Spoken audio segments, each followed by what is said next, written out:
Harpagun is hands down the best FPS I've played this year. I actually enjoyed this game so much that I put my review of one of the biggest games to ever hit the MetaQuest store, Civilization 7 VR, on hold just so that I could check this out. Are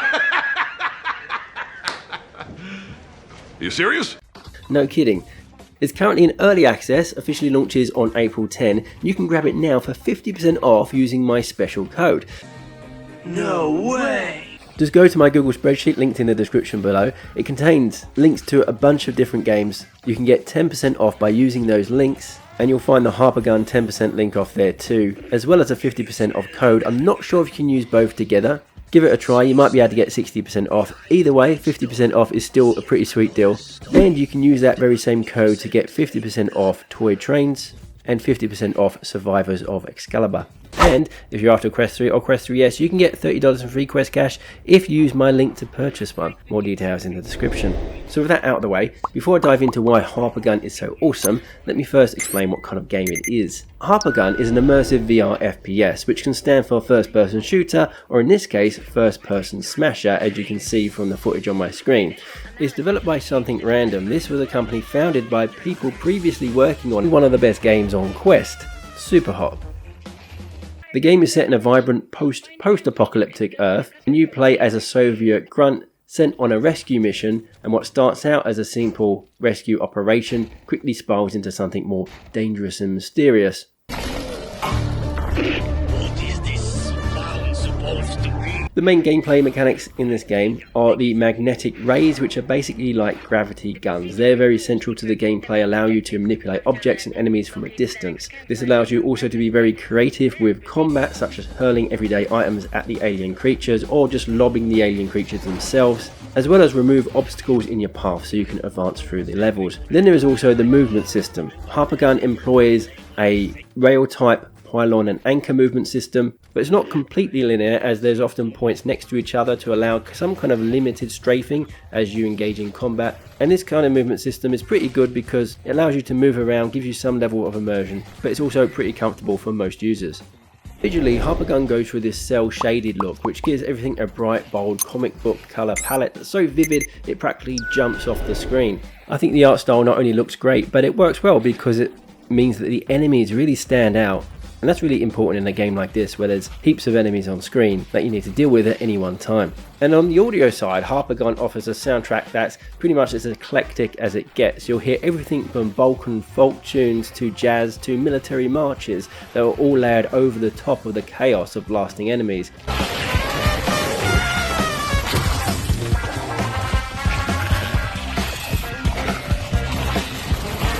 It's a bit of a genre mashup, but it complements the game's quirky and unique tone perfectly. And it's clear that Harpagun doesn't take itself too seriously, and that's reinforced by the humour that's sprinkled throughout the game. As the unlucky Soviet soldier stuck on this hostile alien planet, you'll be communicating with the company that's hired you. And a lot of the humour revolves around the cold corporate side of things, as management is balancing the cost of keeping you alive versus the value of your life.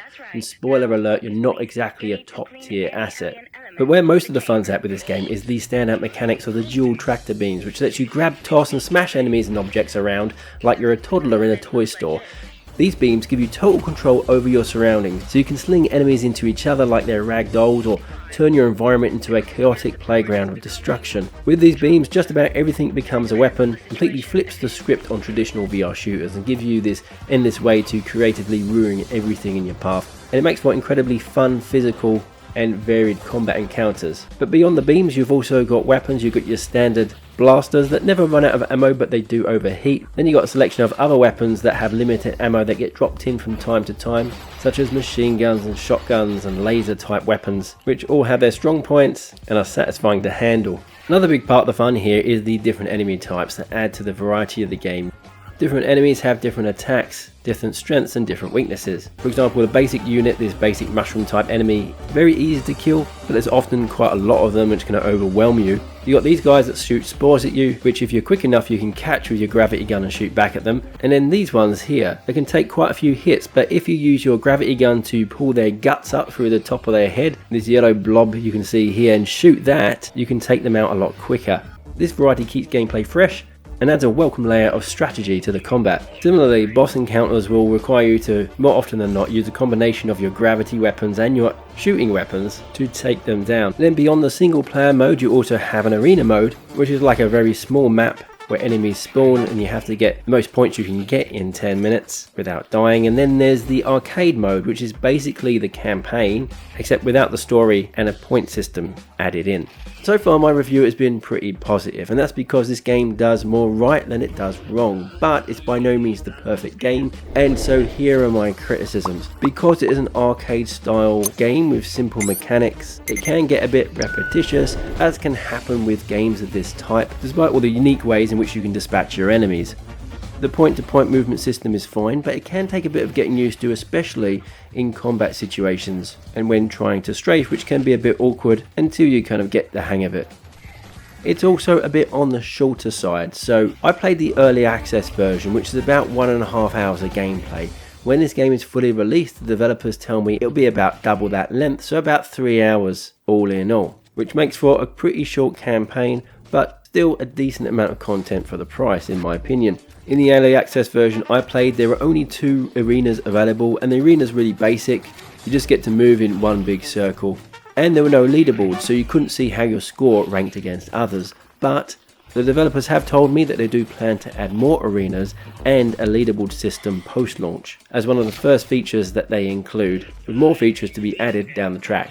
But overall, look, if you enjoy VR shooters that offer a creative twist where experimentation with the environment is encouraged, if you're a fan of fast-paced action gameplay, I can highly recommend Harpagun. Its unique mechanics, entertaining combat and quirky humour will definitely keep you engaged and keep you coming back for more. If you appreciate games that don't take themselves too seriously, you're looking for a bit of light-hearted fun, then I think Harpagun could be for you. Remember, you can get 50% off and potentially another 10% off by using my affiliate link and my special code. Details in the description. I'll leave it there for now. Thank you for watching as always, and I hope to catch you in the next one. Bye for now.